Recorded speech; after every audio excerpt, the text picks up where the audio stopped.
The player's ponytail has to be considered part of his person. There's nothing in the laws about how long hair should or should not be, just as long as it does not represent a danger to opponents. So in this case, the indirect free kick has touched a player on its way into the net and no outside agent has been involved. It's a goal. A warm welcome back to the Ref Show this week with Brian Deane and with Glenn Turner. Just 2 or 3 more games to talk about from the Premier League before we get on to the thorny issue of referees' pay. Although I'm not actually sure it's an issue outside of the refereeing fraternity, but maybe it should be. Certainly should be, according to Keith Hackett. Okay, praise we had for Michael Oliver in one of the big games. Another considerable game, bearing in mind Pep Guardiola's debut in the Premier League, was Manchester City's 2-1 home win over Sunderland. This was patrolled by Bobby Madley, and Rob Harris on RefCam was very impressed. What say you, Glenn? Yeah, good game by the man in the middle. Certainly not culpable for the error made by his mate Mr Perry on the line. The ball went out leading up to City's penalty, and that should have been picked up. It wasn't, but that's no reflection on Bobby Madley. He had a good game. Okay, and Guardiola has a winning start, having made a huge call. I know we're talking about refereeing, but Joe Hart dropped Brian Deane. What do you make of that? Well, I mean, that's football. If he's not the right fit for Guardiola, and I think the problem we've had with Joe Hart is that he's almost been unchallenged for so long that perhaps a little bit of complacency's come in. He's got to 29. Is he going to be as comfortable with his feet as Guardiola needs him to be? Well, no. We all know that Guardiola has played at clubs where they have most of the possession, whether it's been Barcelona, Bayern Munich, and that is a very important position from his own philosophical point of view. So, it's one of those situations where if you don't fit, he's not going to adjust his game for Joe. So Joe has to make a decision now. No messing about then from Guardiola or Jose Mourinho with Manchester United, and a 3-1 win at Bournemouth. Andre Marriner in charge of that. Craig Pawson took West Brom's victory at Crystal Palace. I don't think anything too much to talk about with those, which is always good news for the refs. Good performances. And Kevin Friend, this was a little bit more eventful. Quite a few yellow cards in this. This was Middlesbrough's return to the Premier League, one of your former clubs. 1-1 draw with Stoke. But one incident to highlight from this. Overall, I didn't see too many theatrics from players and too much abuse of referees, which is precisely what the Premier League wanted. The law's always been there, a yellow or red card. Yep. The referee's been told to be stronger. Yep. Kevin Friend there had a remonstrating Arnautovic of Stoke in front of him.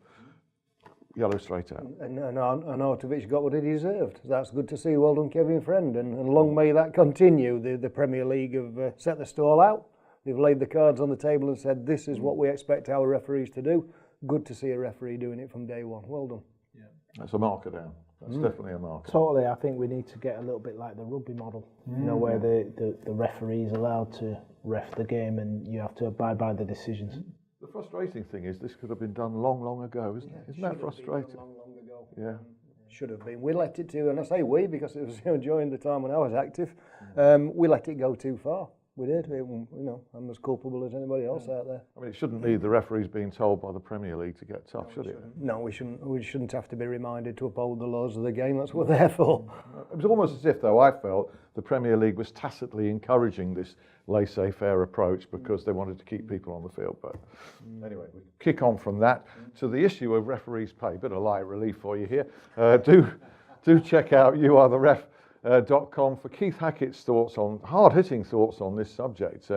He recalled some years ago talking to Arsene Wenger, and Arsene was saying to Keith, what are referees getting these days? And Keith said, well, about 45k. And Wenger said, not bad.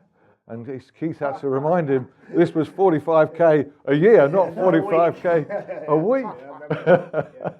So where are we now? A top referee, what would he get in the Premier League? Top referee is going to be into 6 figures, Alan. And then if he's moving into Europe, he's earning again on top of that for the European club competitions, and then hopefully the championships and World Cups and beyond. So yeah.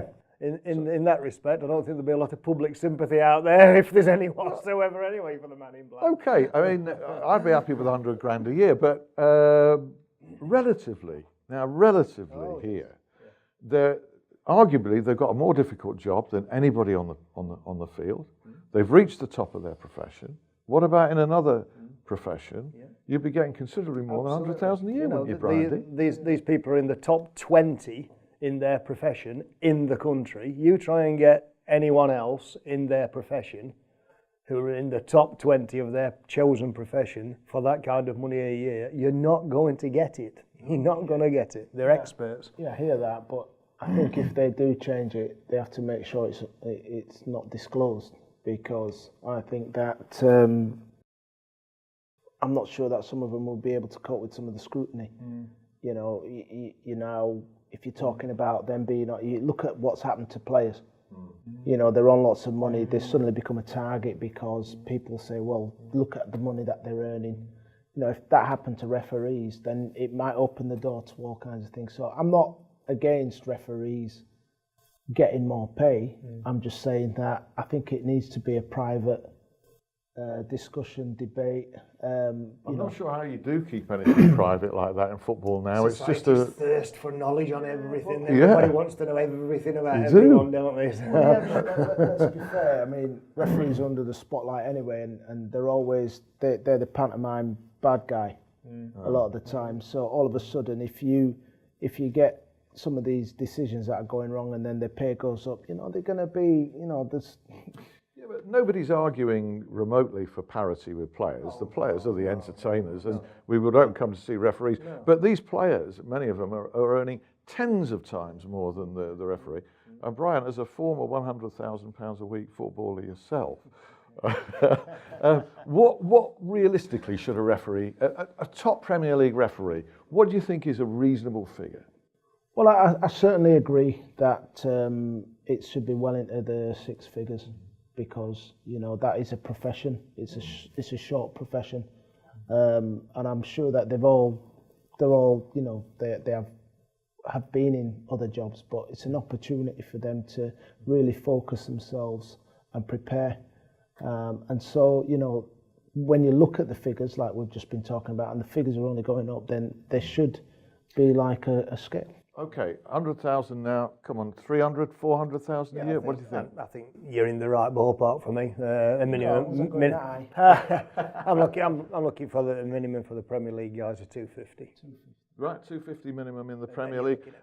You know, Mark Clattenburg, who's the country's, if not the world's best referee, who should be earning considerably more than that because he is the number one performer within that group as well. And it needs a magnet to get some ex-players into refereeing, doesn't it? So you lift the play. I think you struggle. Yeah.